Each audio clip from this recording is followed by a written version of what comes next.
കൂടുതൽ വാർത്താ അറിയിപ്പുകൾക്കായി കൊച്ചി വാർത്താ ചാനൽ സബ്സ്ക്രൈബ് ചെയ്യുക.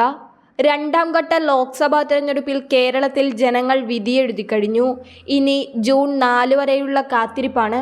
എന്നിരുന്നാലും മുന്നണികളെല്ലാം തങ്ങളുടെ സ്ഥാനാർത്ഥികൾ വിജയിക്കുമെന്ന പ്രതീക്ഷയിലാണ്.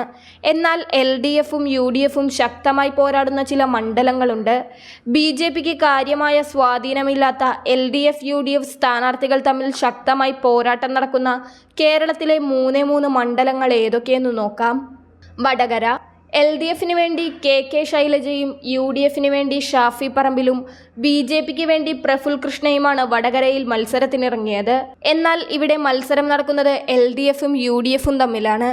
LDFിന്റെ KK ശൈലജയും UDFിന്റെ ഷാഫി പറമ്പിലും നേർക്കുനേർ വരുമ്പോൾ ഫലം പ്രവചനാതീതം.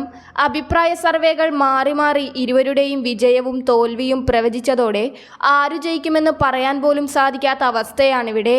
രണ്ടും അതിശക്തരായ സ്ഥാനാർത്ഥികൾ. കേരളത്തിലെ ഏറ്റവും കടുത്ത പോരാട്ടം നടക്കുന്ന മണ്ഡലങ്ങളിലൊന്നാണ് വടകര. തുടർച്ചയായ 3ാം തവണയും വടകര കോൺഗ്രസിന്റെ കയ്യിൽ ഭദ്രമാണെങ്കിലും ഈ തിരഞ്ഞെടുപ്പിൽ വടകര ചുവക്കുമോ എന്ന് കണ്ടറിയാം. കണ്ണൂർ. കേരളത്തിൽ LDFും UDFും ശക്തമായ പോരാട്ടം നടക്കുന്ന മണ്ഡലങ്ങളിൽ ഏറ്റവും പ്രധാനപ്പെട്ട മണ്ഡലമാണ് കണ്ണൂർ. LDFിന് വേണ്ടി MV ജയരാജനും UDFിന് വേണ്ടി K സുധാകരനും BJPക്ക് വേണ്ടി C രഘുനാഥും കണ്ണൂരിൽ അണിനിരന്നു. എന്നാൽ മത്സരം മുതിർന്ന നേതാക്കളായ K സുധാകരനും MV ജയരാജനും തമ്മിൽ.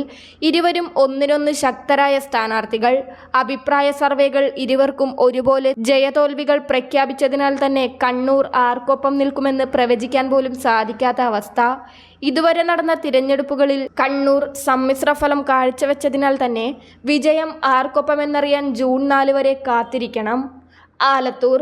ലോക്സഭാ തിരഞ്ഞെടുപ്പിന്റെ പ്രചാരണ സമയത്ത് ഏറ്റവും കൂടുതൽ ശ്രദ്ധയാകർഷിച്ച മണ്ഡലമാണ് ആലത്തൂർ. LDFിന് വേണ്ടി K രാധാകൃഷ്ണനും UDFിന് വേണ്ടി രമ്യ ഹരിദാസും BJPക്ക് വേണ്ടി TN സരസുവുമാണ് ആലത്തൂരിൽ മത്സരിച്ചത്. എന്നാൽ ആലത്തൂരിലെ ശക്തമായ മത്സരം K രാധാകൃഷ്ണനും രമ്യ ഹരിദാസും തമ്മിലാണ്. 2019 തിരഞ്ഞെടുപ്പിൽ പുതുമുഖമായി വന്ന രമ്യ ഹരിദാസിനെ ആലത്തൂർ മണ്ഡലമായി രൂപപ്പെട്ടതിനു ശേഷം അതുവരെ ചുവന്നു നിന്ന മണ്ഡലം വിജയിപ്പിച്ചു. എന്നാൽ ഇത്തവണ മണ്ഡലം തിരിച്ചുപിടിക്കുമെന്നുള്ള ലക്ഷ്യത്തോടെയാണ് ഇടതുപക്ഷം മന്ത്രിയെ രംഗത്തിറക്കിയത്. ഇരുവരും തമ്മിൽ ഏറ്റുമുട്ടിയപ്പോൾ അഭിപ്രായ സർവേകൾ വരെ തോറ്റുപോയി. ജൂൺ 4 വോട്ടെണ്ണുമ്പോൾ കേരളം ആദ്യമറിയാൻ കാത്തിരിക്കുന്നത് ആലത്തൂരിലെ ജനവിധിയായിരിക്കും. വടകരയും കണ്ണൂരും ആലത്തൂരും ഇന്ന് കേരളം വളരെയേറെ ഉറ്റുനോക്കുന്ന മണ്ഡലങ്ങളാണ്. BJPയെ സൈഡാക്കി ഇടതുപക്ഷവും വലതുപക്ഷവും ഏറ്റുമുട്ടുമ്പോൾ ജയം ആർക്കൊപ്പം നിൽക്കുമെന്നറിയാൻ ജൂൺ 4 വരെ കാത്തിരിക്കേണ്ടതുണ്ട്.